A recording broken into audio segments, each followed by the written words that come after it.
Iya mas, ada yang bisa saya bantu? Saya mau beli aqua pak. Waduh, aquanya tidak ada mas. Lah tidak ada gimana, bapak itu aneh. Wong itu di belakang bapak ada banyak aqua. Walah dalah mas, itu bukan aqua, itu merek lain.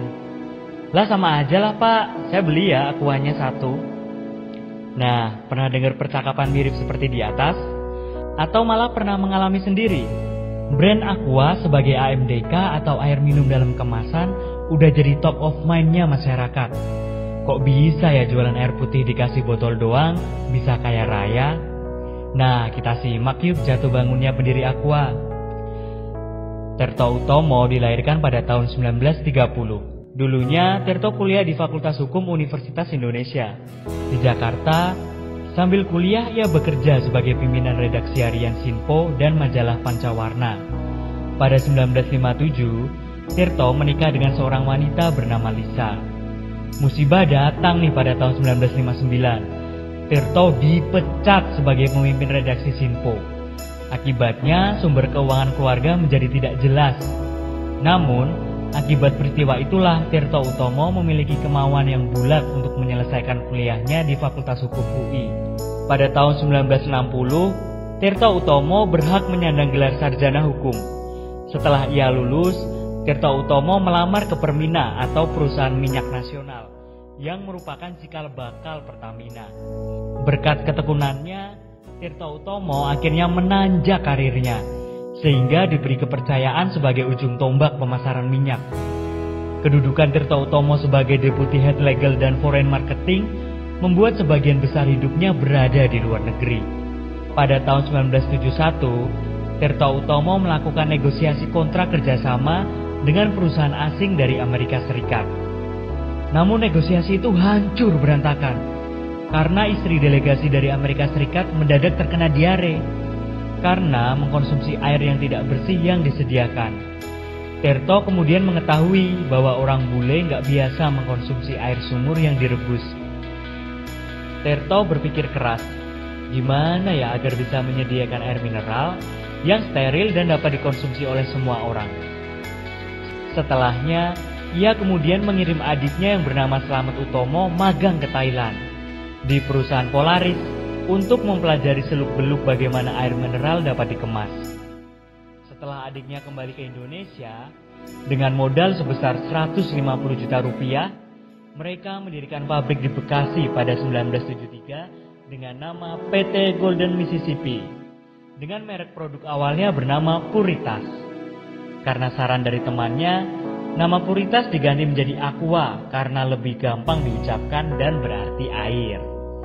Karyawan Tirto Utomo mulanya berjumlah 38 orang dan mampu memproduksi 6 juta liter per tahun. Untuk lebih fokus pada perusahaan pribadinya ini, Tirto Utomo memilih pensiun dini loh dari PT Pertamina. Ya, begitulah pengusaha sukses.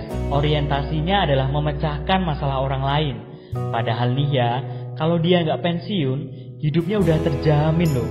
Apalagi menempati jabatan tinggi di Pertamina. Setelah bekerja keras lebih dari setahun, produk pertama Aqua diluncurkan pada 1 Oktober 1974. Saat itu, minuman ringan berkarbonasi seperti Coca-Cola sedang naik daun, sehingga gagasan menjual air putih tanpa warna dan tanpa rasa adalah gagasan gila. Konyol, kenapa kami harus meminum air yang biasa kami rebus sendiri di rumah? Hah, kamu sudah gila ya? Kok kami disuruh beli air putih doang? Coba deh Aqua dibuat ada rasa-rasanya. Mangga, jeruk, alpukat, atau apalah biar laku. Kalau cuma air putih doang, gak ada yang mau beli lah. Sudah, menyerah saja. Kembalilah bekerja jadi karyawan. Idemu tidak akan berhasil. Begitulah kira-kira kata orang-orang. Dulu bukan main sulitnya. Dikasih gratis saja orang tidak mau loh. Untuk apa minum air mentah? Itulah celaan yang tak jarang kami terima. Hingga 1978, Aqua nggak laku-laku. Sepi peminat. Tidak heran bila Tirto Utomo hampir menutup perusahaannya karena sekitar 5 tahun berdiri, tetapi titik BEP belum juga dapat diraih. Ia tidak tahan harus menombak terus-menerus. Tetapi Tirto selalu kuat dan semangat dalam menghadapi semuanya. Tirto Utomo bersama manajemennya akhirnya mengeluarkan jurus pamungkas dengan menaikkan harga jual hampir 3 kali lipat. Waktu itu, ide ini bisa dibilang juga ide yang gila. Masa ketika dalam kesulitan keuangan, bukannya menurunkan harga agar para pelanggan berminat, tapi malah menaikkan harga. Tirto sendiri sudah menyiapkan antisipasi sekiranya upaya itu bakal menyebabkan penurunan omset. Namun pasar bicara lain. Omset bukannya menurun, malahan terdongkrak naik. Agaknya orang menilai harga tinggi sama dengan mutu tinggi. Aqua pun mulai melayani segmen yang tertarik untuk berlangganan. Pada tahun 1982, Aqua mengganti bahan baku air yang semula berasal dari sumur bor ke mata air pegunungan yang mengalir sendiri, karena dianggap mengandung komposisi mineral alami yang kaya nutrisi seperti kalsium, magnesium, potasium, zat besi, dan sodium. Salah satu pelanggannya yaitu kontraktor pembangunan jalan tol Jagorawi, Hyundai. Dari para insinyur Korea Selatan itu, kebiasaan minum air mineral pun menular kepada rekan kerja pribumi mereka. Melalui penularan semacam itulah akhirnya air minum dalam kemasan diterima di masyarakat. Tak ada yang menyangka ide gila Tirto Utomo dalam membotolkan air mineral yang tidak memiliki rasa dan warna bisa sukses besar.